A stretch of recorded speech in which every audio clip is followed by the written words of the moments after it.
Begin by lying down or sitting comfortably. Let your body relax and gently close your eyes. Take a deep breath in and slowly exhale. Let your shoulders drop, your jaw soften, and your hands rest. With each breath, let yourself arrive here in this moment. Let the day fade away. Inhale gently through your nose.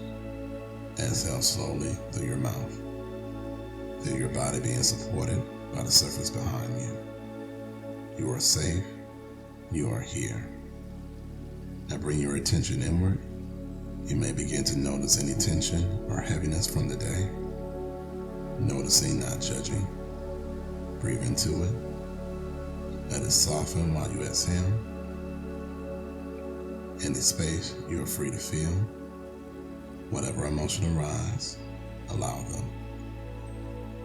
You don't need to fix anything. Just breathe. Now gently bring to mind someone you may need to forgive. It could be someone who hurt you, disappointed you, or simply misunderstood you. See their face, feel the energy. Without forcing anything, repeat quietly in your mind, I am willing to forgive. I release the weight from my own peace. Even if forgiveness feels hard, your willingness is enough. Inhale. Exhale. Let go. Now turn the same compassion inward. Is there something you need to forgive yourself for? A mistake? A regret? A moment of weakness? Place a hand over your heart if it feels right. Say gently to yourself, I forgive myself. I am learning. I am human. I choose peace. Breathe in softness. Breathe out judgment. Let yourself be free. Now allow everything to settle. Feel the space you created inside you. Space for lightness. Space for healing. You don't have to carry it all anymore. Let it rest with the night. As you drift towards sleep, know that forgiveness is a gift you're giving yourself. You are safe. You are healing. You are enough. And now as your breath slows and your body softens into stillness, let the peaceful energy of forgiveness carry you deeper into rest. This day is done. You honor your heart, release your burdens, and now it's time to drift into story. A tale whispered through time, laced with mystery and moonlight. So let your mind wander like a candle flickering in the dark as we journey into a haunting tale of Bluebeard. Once upon a time, in a quiet country of green fields and tall trees, there lived a man with a grand house and a deep voice and a mysterious blue beard. No one had ever seen a beard like his. It was dark and shiny and truly blue as the deep sea or twilight sky. Because of the strange appearance, many people were afraid of him. They whispered stories about him, wondering why his beard was so unusual and what secrets he might be hiding. Bluebeard was wealthy beyond imagination. His home was filled with gold, silver, and rooms full of beautiful things. He had paintings from faraway lands, soft rugs from across the sea, and gardens blooming with rare flowers. But besides all his riches, he lived alone. You see, he had been married many times, and each time his wife had vanished. No one knew exactly what happened. They just disappeared. Some said they ran away. Others feared for something worse. So Bluebeard remained a mystery. One day, Bluebeard decided to visit a neighbor, an older woman with 2 lovely daughters. He invited them along with some friends to come stay at his country estate. He welcomed them kindly. He gave tours of his house, offered grand meals, and told stories about his travel. Everyone was amazed about what they saw. There were marble halls, glittering chandeliers, and staircases curved like ribbons. Even the birds in his garden seemed to sing sweeter songs. Despite his unusual beard, Bluebeard was charming, polite, and thoughtful. After a few days, he asked the younger daughter, who was gentle and curious, if she would marry him. She was surprised. She had never imagined being asked by such a man. But she thought carefully, and although his beard made her feel unsure, his kindness and generosity made her believe she could trust him. And so she said yes. After their wedding, Bluebeard treated her with care. He gave her soft dresses, sweet perfumes, and books from his library. He told her she could enjoy everything in the house, go anywhere she liked, and invite friends over. Then one day, Bluebeard said he had to travel for work. "I'll be back soon," he said gently, handing her a ring of keys. "These are for you." She held them carefully. "There are many keys, all shapes and sizes. You may open any room you like," he said. "Every door is yours to explore." Then he pointed to a small golden key. "This one," he said quietly, "opens a little room at the end of the lowest hallway. But you must promise me something. You must never, ever open that door." The young wife looked up at him and asked why. "You must trust me," he said, his blue beard shining in the candlelight. "The room is not for you." She nodded. "I promise." And with that, he kissed her hand, climbed into the carriage, and rode off into the garden.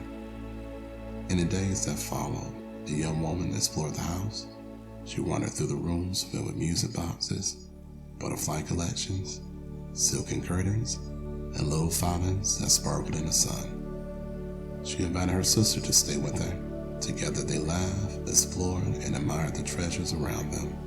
But in the back of her mind, she kept thinking about the golden key and about the little locked door at the end of the hallway. She had promised not to open it, but her heart whispered questions. Why is that room forbidden? What could be inside? Why give me the key at all? At last, late one afternoon, when the sun was low and golden, light spilled across the floor, and she walked down the long, quiet hallway.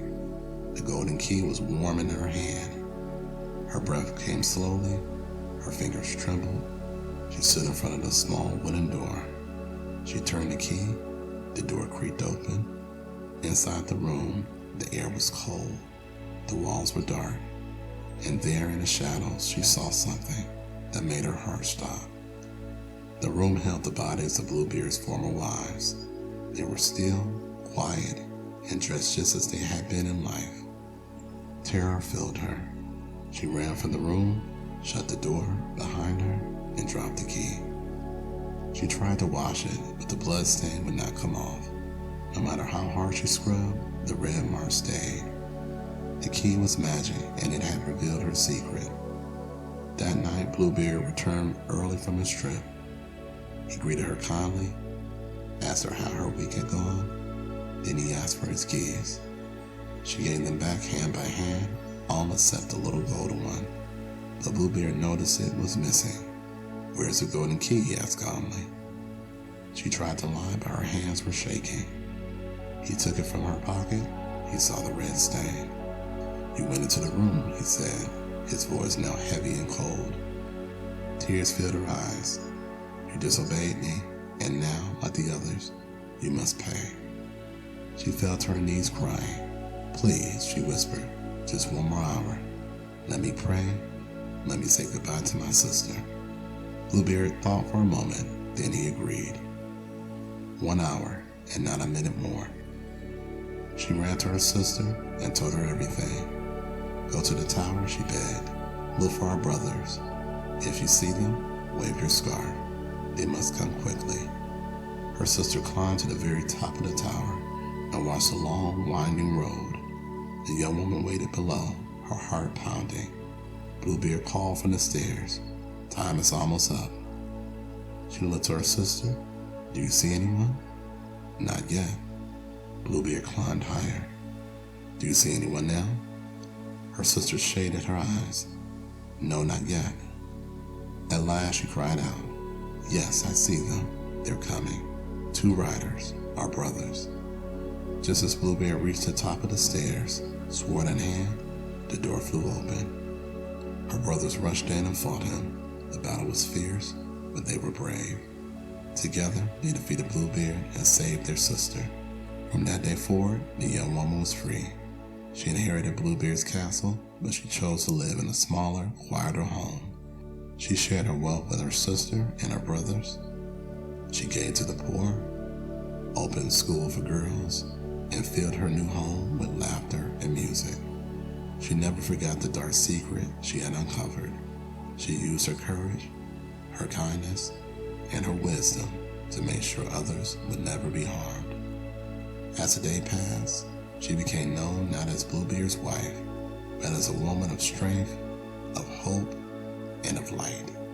And now, dear ones, the story is over. Let's leave the castle behind.